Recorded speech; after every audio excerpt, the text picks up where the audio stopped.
जातरू तो जा हमके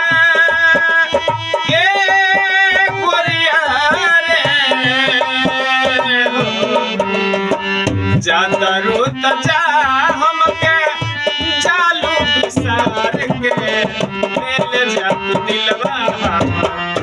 सिनवा के पार के ले जा तू दिलवा सिनवा के पार के। और लड़का का कहता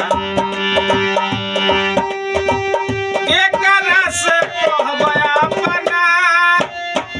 दिलवा के बात हो दूरी बनावे छोड़ा के अपन हाथ हो के करा से कहबा अपना दिलवा के बात हो दूरी बनावे छोड़ा के अपन हाथ हो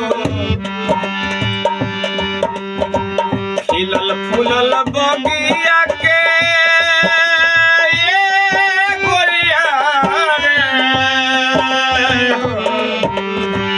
खिलल फूलल बगिया के जालू उजार के ले जा तू दिलवा सिनवा के पार के ले जा तू दिलवा सिनवा के पार के। जातरू तो जा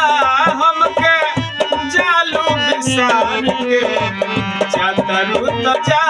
हमके जालू बिसार के ले जा तू दिलवा सिनवा के पार के ले जा तू दिलवा